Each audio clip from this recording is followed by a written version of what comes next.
Good morning. This is Michael Arney at Leonardo Academy. We're about ready to start the presentation on the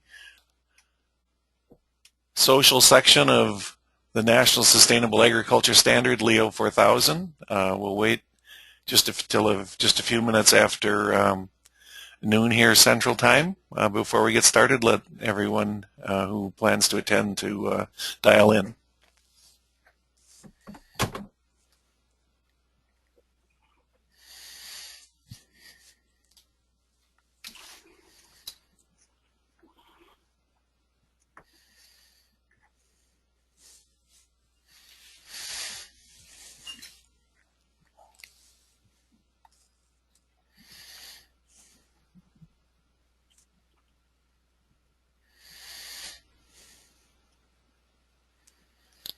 So, Doug, I've unmuted you, and after I do the introductory part of the presentation, I will turn the control of the screen over to you. Very good, Mike.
Okay, so it's noon here in Wisconsin, and we will proceed with the presentation. I will do the introductory part of the presentation and the closeout at the end, and Doug Constance will do the part in the middle about the social section of the National Sustainable Agriculture Standard, LEO 4000. Doug Constance is a professor of sociology at Sam Houston State University. He has a PhD in rural sociology.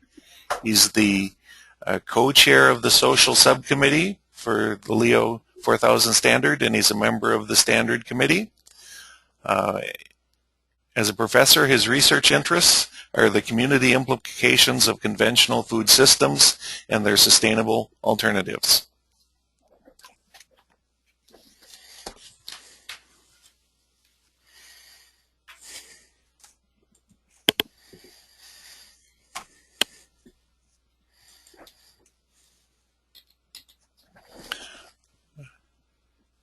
Just a moment, I'm just having a little difficulty advancing the slides here, so let's just see what's going on.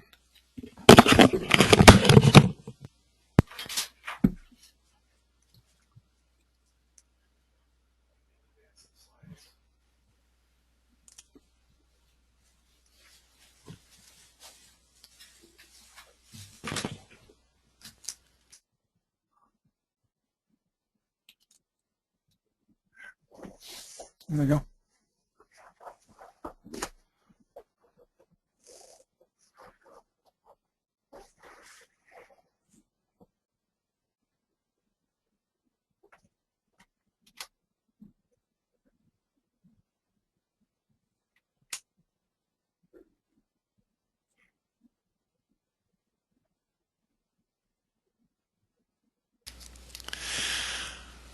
So we'll begin the presentation. Here's the overview of the presentation.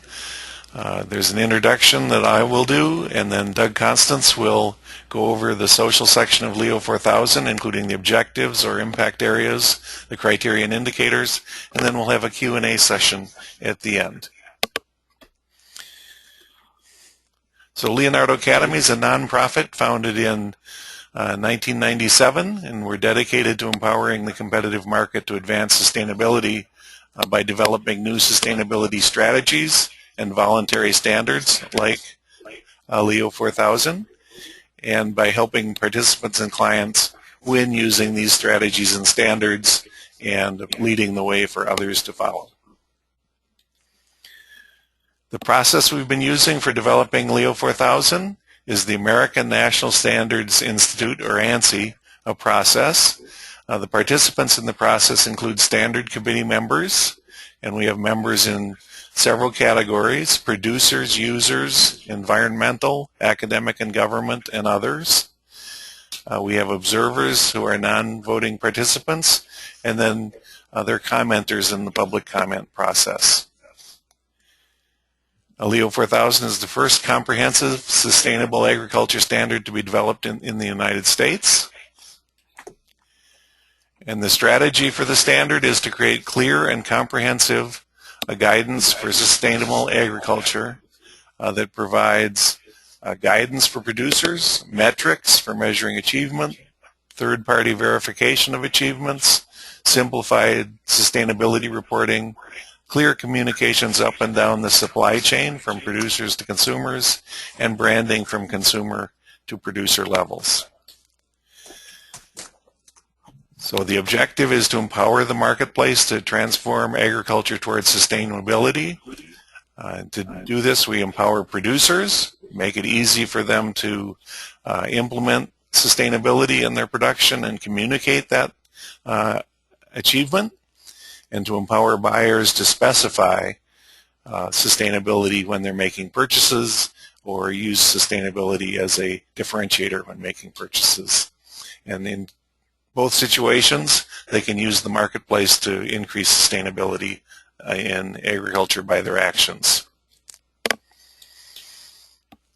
The scope: currently we're addressing crops, plants. In the future, we plan to address animal production as well.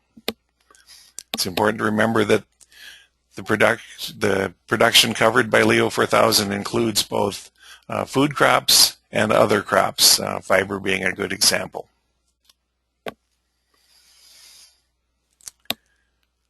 So the measurement of performance in Leo 4000, we have strived to use performance-based metrics wherever practical, rather than practice-based metrics.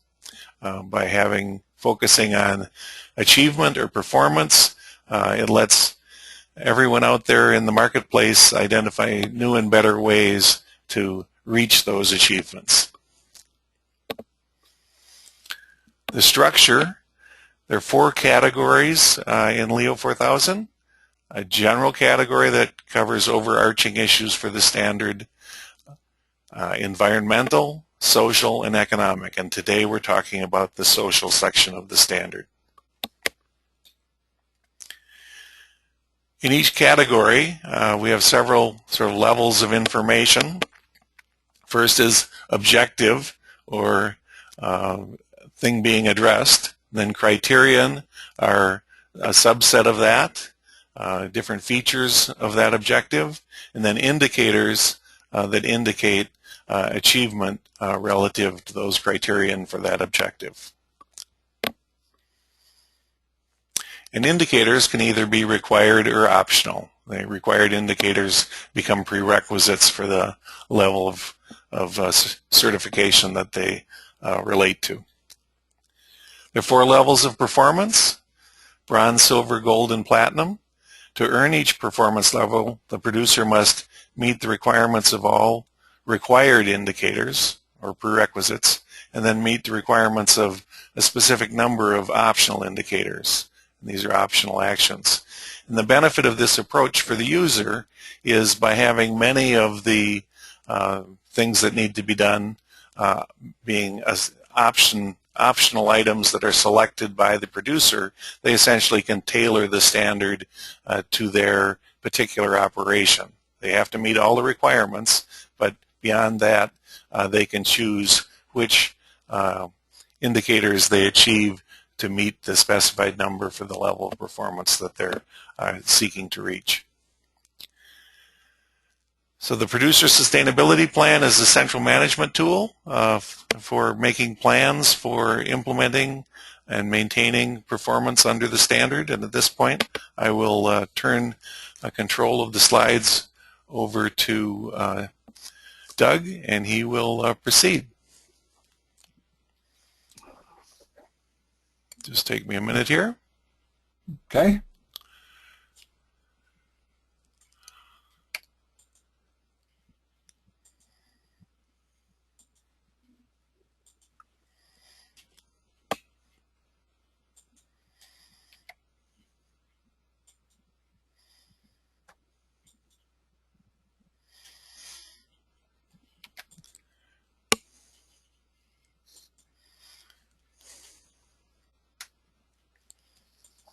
Okay, Doug, you should be able to advance the slides. Okay. I'm And a down arrow should advance the slides for you. right here. And Oh, no, not yet. Okay, let me get my IT person and we'll sort this out.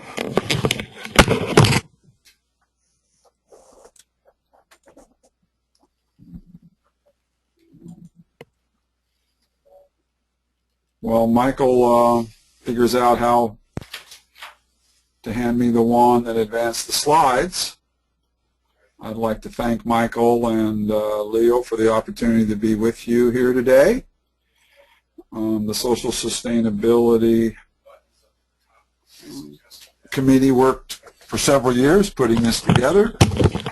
We have a mixture of physical and social scientists and farmers on the committee. Okay? I think we're ready now? My IT person's looking at it. Have you tried a down arrow? Well, I see you still got control because you're on the down arrow right now. I think you've still got control. Okay, can you see the buttons up at the top of the screen? Yeah, I see them up there now, and I can move mine and put it on there, but I still, oh, now we're back at the beginning? Oh, no, we're good. I think we're good. Let's see here. I just hit it again. And now I think I have it now, Michael. Okay, great. I'd like to start with a little bit of the methodology. In preparation for this, we went back and reviewed, at least 39 different existing standards.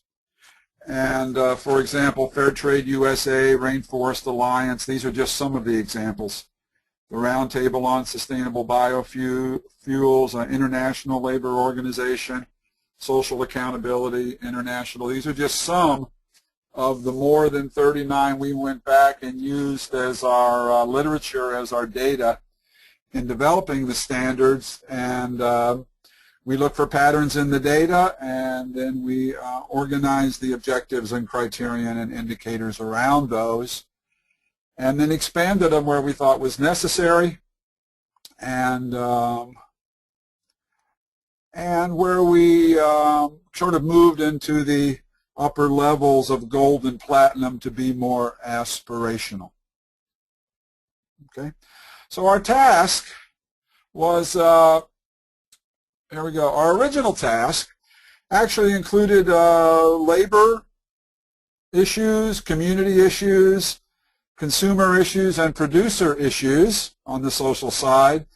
And the consumer and producer aspects were dealt with back in Section 3.3 in the general objectives and criterion indicators. And you can go back and review those there. And what we end up with then is 13 objectives with about 45 criterion in regarding labor. And that's what we'll be looking at today. and then 2 objectives and 9 criteria regarding community issues, and with many, many more indicators linked to all of those. So you see here an overview of the objectives, and you can see that if you go down all of the left side and then down through worker housing on the right side, these are the ones related to labor. And then you see the last two on the right there, stakeholder community engagement, local and regional community issues. Those are the 2 related to community. So we'll start working our way down through them. Most of the work that you will see has to do with labor. And objective 5.1, the broad objective: employers should seek to foster long-term relationship with workers. Long-term instead of short-term. Under that, there are 3 different criterion. Here is the first one: permanent full-time and part-time workers, dealing with work agreements. And under this, there are 11. There are number of indicators is 12. 12 indicators. You'll see it's 5.1.2, still under 5.1 work agreements. This is labor contractor and other service provider agreements. Labor contractors and other service providers have clear and binding work agreements. Number of indicators, 5. And these indicators is where we go through the bronze to silver to gold to platinum levels and indicate which are required and which are optional, and that information is available directly out of the draft standard that's provided on the LEO website. 5.1.3 regards interns, and in agriculture there are a number of interns out there, so we have some an objective and criterion and indicators to cover them, and those are the 3 for 5.1. Then we move on to 5.2 and wages.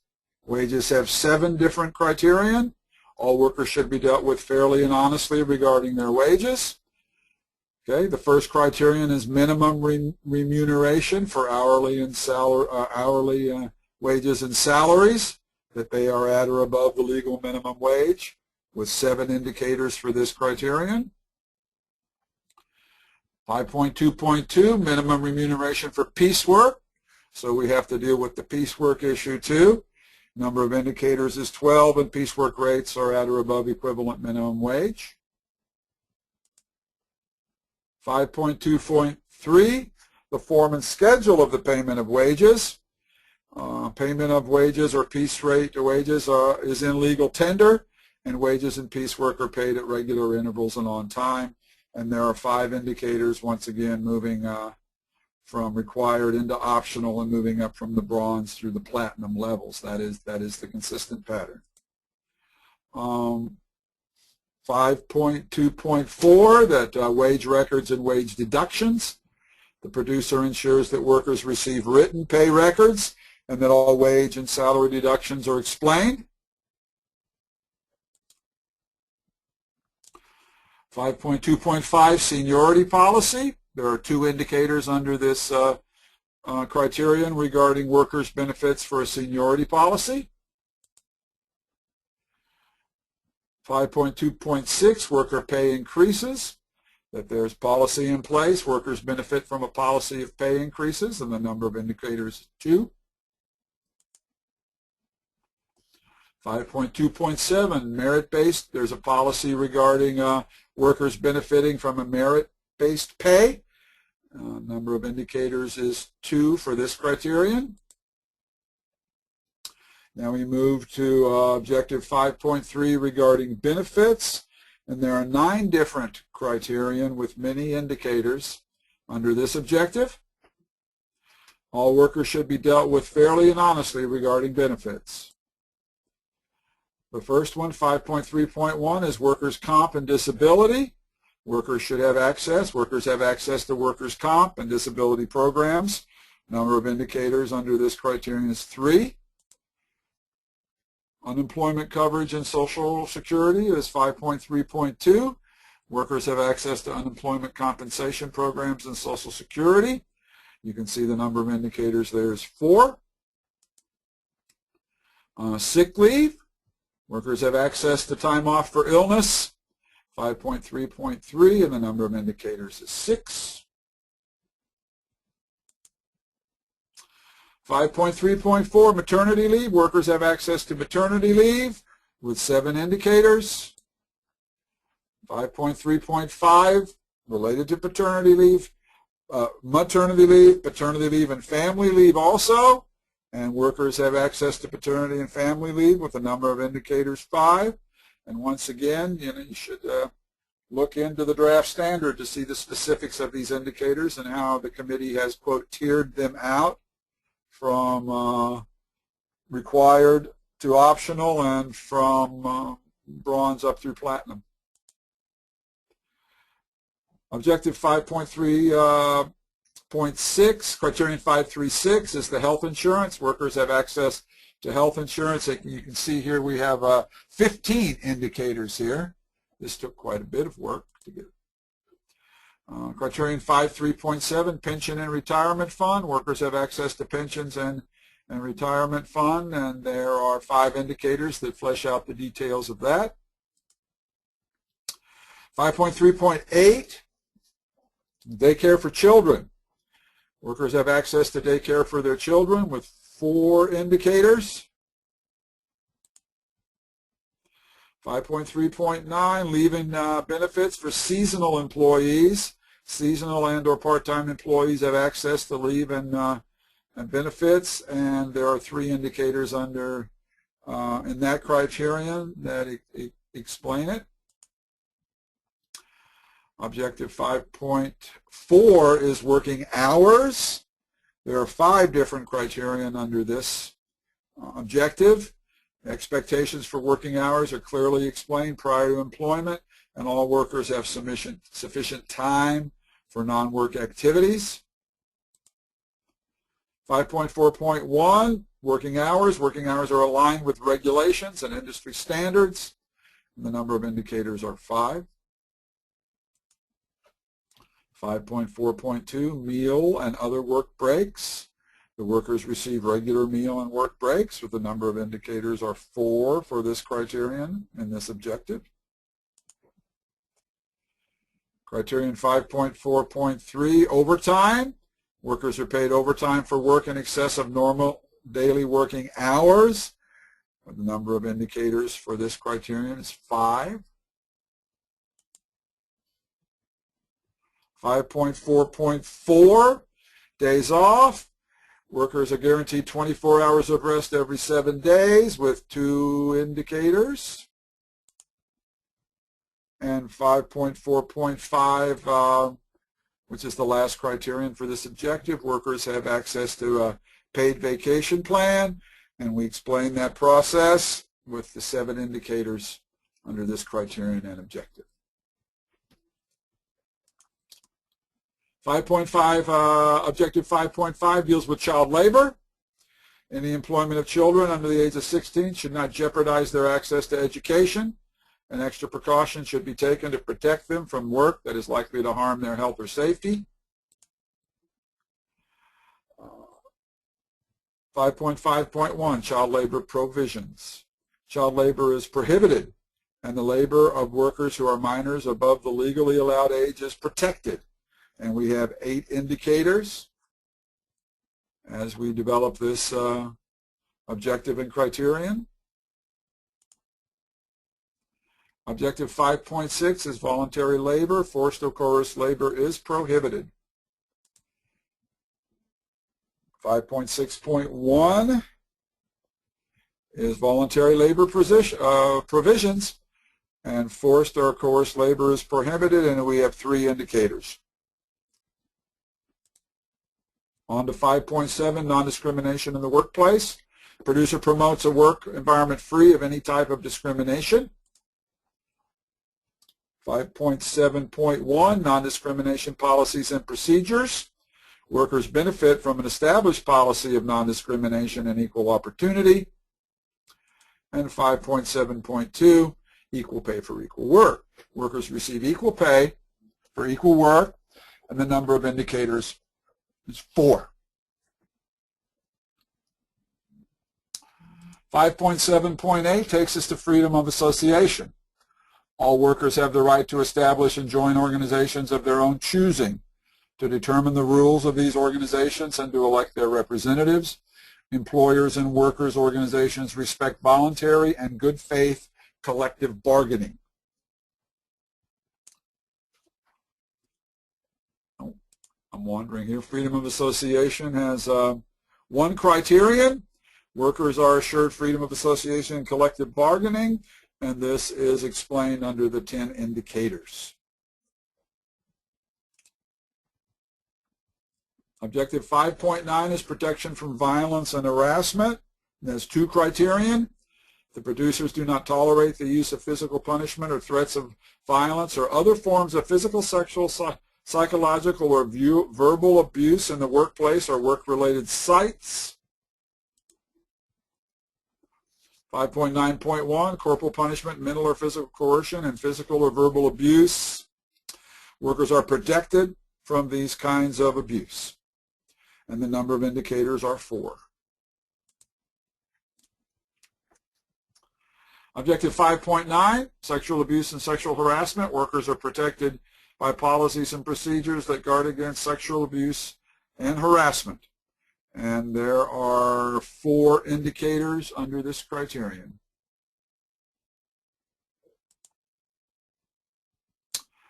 Objective 5.10 is human resource management. It has 3 criterion under it, once again with many indicators. The producer has an established structure to carry out human resource functions. 5.10.1, proactive human resources. Workers benefit from an established structure to carry out the human resources functions, with 5 indicators under this criterion. Objective 5.10, criterion 5.10.2, written grievance policy. Workers benefit from an established grievance policy and procedures that are accessible, fair, transparent, and provide a non-retaliatory process for communicating and resolving work-related complaints, with 6 indicators. 5.10.3, the grievance mechanism for sexual harassments. Workers benefit from an established policy and procedure for resolving sexual harassment and gender-related grievances, with 6 indicators under this criterion. 5.11 is the health and safety. There are 8 criteria, and this is an extensive section. All workers should have a safe, clean, and healthy work environment. We'll start with 5.11.1, workplace health and safety. Workers benefit from a safe and healthy working environment, with 19 indicators. Criterion 5.11.2, risk assessment. Policies and procedures exist to assess and mitigate risk to health and safety, with 4 indicators in this criterion. Criterion 5.11.3, health and safety officer and committee. Workers benefit from a functioning health and safety committee, with 7 indicators in this criterion. Criterion 5.11.4, equipment, tools, and clothing in working condition. Equipment, tools, and clothing are in good working condition and are provided. The number of indicators is 7. Criterion 5.11.5, safety standards in workshops and storage areas. Hazardous materials and equipment are properly used and stored, with 5 indicators. Criterion 5.11.6, changing rooms, showers, changing rooms, and decontamination. Workers benefit from adequate personal hygiene, facilities, and decontamination policies and procedures, with 11 criteria. With 11 indicators. Objective 5.11.7, emergency procedures. Producers and workers benefit from emergency preparedness and response procedures. 7 indicators included here. 5.11.8, health and safety training. Workers benefit from health and safety training with 9 indicators provided here.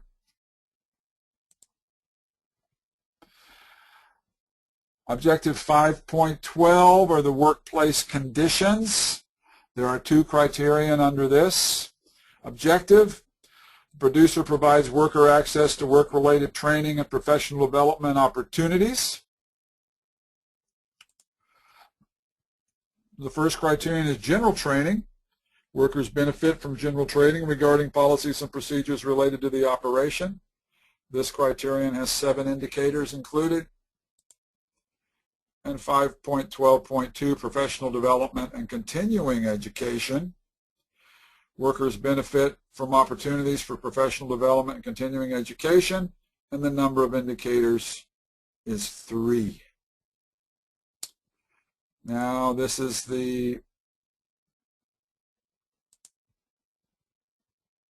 okay. Oh, here we go. I clicked and nothing moved, but here we have. This is the last of the labor issues related objectives and criteria. Worker housing, 5.513. Producer provides workers with clean and safe on-site housing. And there was 1 criterion, and on-site worker housing is clean and safe, and the number of indicators is 9 for this criterion. And this completes the labor criteria. Now we'll move to 5.14 and 5.15, which are the community engagement issues. First is objective 5.14, stakeholder and community engagement. The producer is a good neighbor and relates in positive ways to local and regional communities is the objective. There are 4 criteria.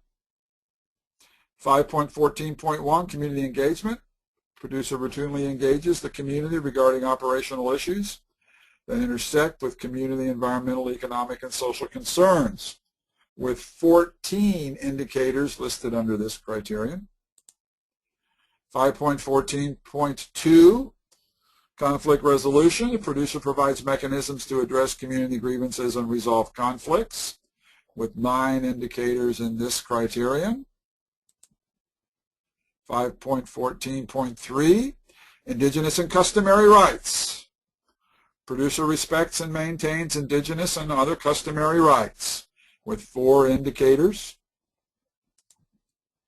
5.14.4, and continuous improvement. Producer has developed a plan of continuous improvement that will contribute to community quality of life. And there are 3 indicators here. Now for the last of the objectives and criteria. Objective 5.15, 5.15 is local and regional community, a variety of issues, sourcing, sales, services, and support. So the producer contributes to local and regional social and economic development. 5.15.1 is local sourcing. The producer sources locally whenever possible to foster business socioeconomic development, and there are 8 indicators under this criterion. Criterion 5.15.2, local sales. The producer engages in local sales whenever possible to foster business and socioeconomic development. Numbers of indicators are 7. 5.15.3, charitable giving. The producer demonstrates charitable giving with 4 indicators. 5.15.4, food security. For producers of food crops, the producer takes measure to prevent food adulteration and to maintain or improve local accessibility to sufficient, safe, nutritious food, with 7 indicators.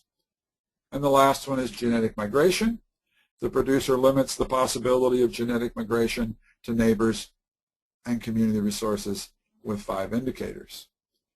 And with this, I think I am done with my role in the presentation. And it's time to hand the wand back to Michael.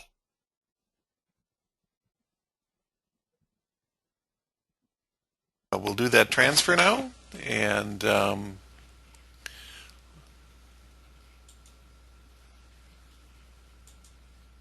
looks like you've got it, Michael. okay, let's see if it works in practice. Yes.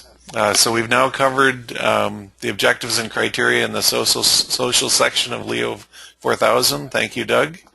I'll cover a few things, and then we'll come back to Doug so he can answer any questions. Please, if you'd like, proceed to type in your questions through GoToMeeting, and Mary Reams will review those and ask Doug the questions. So we have another webinar on the economic section of the draft standard on next Tuesday, February 25th. And then we have a representation of the introduction to the draft standard on Tuesday, March 4th. So please, if you're interested, participate, sign up for those and participate, and encourage others who may be interested to sign up as well. To get more information, you can download the draft standard from the Leonardo Academy website, and you can also request a form to submit public comments if you'd like to do that as well. We ask for your support for Leo 4000, the National Sustainable Agriculture Standard. There are 4 ways to help. One is provide public comments on the draft standard during the public comment period. You can also sign up to participate in the pilot. We're looking to get some early experience with producers implementing the standard, as well as other folks in the food supply chain down to consumers who are interested in trying out how they can use the standard. You can sign up to participate in the standard development and maintenance process, and you can make a charitable donation to support the development, pilot testing, and ongoing maintenance of the standard. Leonardo Academy is a 501c3 nonprofit organization. So if you have any questions, you can contact me at Leonardo Academy. And if you have any questions about the presentation, as I suggested,